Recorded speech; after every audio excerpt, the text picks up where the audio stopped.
الحمد لله رب العالمين الصلاة والسلام على سيد المرسلين أما بعد فأعوذ بالله من الشيطان الرجيم بسم الله الرحمن الرحيم السلام علیکم ورحمۃ اللہ وبرکاتہ۔ امید کرتا ہوں کہ تمام ویورز خیر و عافیت سے ہوں گے۔ دعا کرتا ہوں کہ رب تعالی ہم سب پر اپنا خصوصی کرم فرمائے اور اس بابرکت مہینے اور ان بابرکت ایام کا صدقہ ہم سب کی بے حساب بخشش فرمائے۔ واجب الاحترام دوستوں، بزرگوں، بھائیوں، بہنوں، پاکستان میں آج چاند کی 7 تاریخ ہے، یعنی کہ 7 ذی الحجۃ الحرام ہے، اور سعودیہ میں آج 8 ذی الحجۃ الحرام، اور حاجی جو ہیں حج کی نیت سے گئے ہوئے ہیں وہ تمام کے تمام جمع ہوں گے مینا میں۔ خوش نصیب ہیں وہ لوگ کہ جو حج کے یہ ارکان بجا لا رہے ہیں، ان کو دیکھ کر ان پر رشک ہوتا ہے اور دل میں حسرت پیدا ہوتی ہے کہ مالک ہمیں بھی اپنے گھر کی حاضری، اپنے گھر کا طواف اور مناسک حج اور روزہ رسول اللہ صلی اللہ علیہ وسلم کے بعد اب حاضری نصیب فرما دے۔ بہرحال آج حاجی جو ہیں مینا میں ظہر، عصر، مغرب، عشاء اور کل فجر کی نماز پڑھیں گے، یعنی کہ 9 ذی الحجۃ الحرام۔ اس میں حاجی جو ہیں فجر کی نماز پڑھنے کے بعد اب وہاں سے میدان عرفات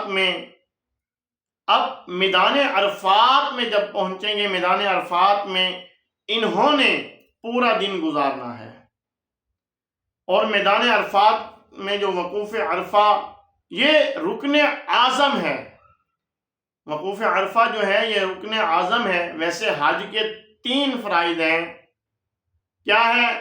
احرام، نیت احرام، اور آخری جو ہے طواف زیارہ۔ لیکن یہ جو میدان عرفات، یہ وقوف عرفہ جو ہے یہ رکن اعظم، سب سے بڑا رکن ہے۔ اگر کوئی میدان عرفات میں نہیں گیا تو اس کا حج نہ ہوا۔ تو میدان عرفات میں رکنا ہے۔ اب اس کا ٹائم ظہر کے ٹائم سے شروع ہو جائے گا۔ اب جو ہے جو اس میں میدان عرفات میں پہنچ گئے اور انہوں نے نیت اور ساتھ میں احرام باندھا ہوا ہے، یہ تمام لوگ جیسے ہی ظہر کا ٹائم شروع ہوا یہ سب کے سب حاجی ہو گئے۔ اب انہوں نے وہاں سے غروب آفتاب سے پہلے نہیں نکلنا، غروب آفتاب تک وہیں رہیں گے میدان عرفات میں، اور جیسے ہی غروب آفتاب ہوگا تو وہ وہاں سے سفر کریں گے مزدلفہ میں جائیں گے۔ اب جو ہے یہاں پر غروب آفتاب تک رہیں گے۔ اگر کوئی یہاں سے نکل جاتا ہے پہلے میدان عرفات سے تو اس پر دم آئے گا۔ تو یہ ہے کہ ہم نے غروب آفتاب تک وہاں رہنا ہے، اور خوش نصیب ہیں وہ لوگ جو وہاں رہیں گے۔ ہماری بھی دعا ہے کہ رب تعالی ان کا رہنا، ان کی عبادت کرنا وہاں پر ان کا قبول فرمائے اور ہمیں بھی یہ سعادت عطا فرمائے۔ میں بار بار یہ اس لیے کہہ رہا ہوں کیونکہ ہمارے دل کی بھی یہ آرزو ہے، اور دل میں یہ بات آ جاتی ہے تو وہ دل والی بات زبان پر ہمارے جاری ہو جاتی ہے۔ بہرحال جب غروب آفتاب ہو جائے گا اب وہاں سے مزدلفہ جائیں گے۔ مزدلفہ میں جا کر وہاں پر انہوں نے، حاجیوں نے جو ہے کیا کرنا ہے کہ عشاء کا ٹائم جب شروع ہو جائے گا، یہاں خدا کی قدرت دیکھیں کہ مغرب کا ٹائم شروع ہوا میدان عرفات میں، لیکن وہاں پر پڑھنے کی اجازت نہیں۔ وہ مغرب اور عشاء پڑھیں گے مزدلفہ میں، اور وہ بھی اس وقت پڑھیں گے جب عشاء کا ٹائم شروع ہو جائے گا۔ اب جیسے ہی عشاء کا ٹائم شروع ہوگا تو وہاں پر مغرب اور عشاء پڑھیں گے، اور اس کی ترتیب کیا ہوگی؟ انہوں نے مغرب اور عشاء ایسے پڑھنی ہے کہ پہلے مغرب کے فرض پڑھیں گے، پھر عشاء کے فرض پڑھیں گے، پھر مغرب کی سنتیں اور نوافل پڑھیں گے، پھر عشاء کی سنتیں، نوافل، وتر، نوافل وغیرہ پڑھیں گے، اور پھر پوری رات انہوں نے مزدلفہ میں رہنا ہے۔ پھر مزدلفہ میں فجر کی نماز ادا کریں گے، اب وہ ہو جائے گی 10 ذی الحج۔ 10 ذی الحج یعنی کہ عید کا دن وہاں، اور یہاں پر بھی ہم لوگ عید مناتے ہیں۔ کس طرح سے مناتے ہیں؟ نئے کپڑے، خوشبو، اور نہا دھو کے صاف ستھرے ہو کر اچھا لباس پہن کر۔ سب سے اچھا لباس تو وہ ہے نا، احرام۔ لیکن ایک بات یہ کر رہا ہوں کہ یہاں پر ایک انسان جو ہے جو عید مناتا ہے اور صاف ستھرے کپڑے پہن کے وہ مناتا ہے، وہاں پر جو ہے حاجی جو عید منائیں گے، اور اللہ تبارک و تعالیٰ کو حاجی کی یہ حالت بہت پسند ہے کہ وہ اس وقت میلا کچیلا اور اس طرح سے جو ہے اس کے حالات ہوں گے، اور وہ اس حالت میں عید منائے گا۔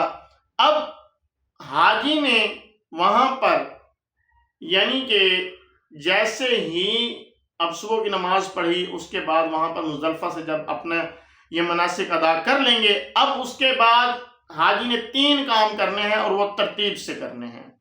سب سے پہلے حاجی نے بڑے شیطان کو کنکر مارنے ہیں، اور اس کے بعد جس نے حاجی کی قربانی کرنی ہوگی اس کو بتا دے گا کہ میں نے رمی کر لی ہے، تو اب جو ہے اس کی قربانی ہوگی۔ یہ ترتیب چل رہی ہے۔ سب سے پہلے کیا کرنا ہے کہ شیطان کو کنکر مارنے ہیں، اور اس کے بعد قربانی، اور اس کے بعد پھر جو ہے اس نے حاجی نے حلق کروانا ہے، اپنے بال منڈوانے ہیں۔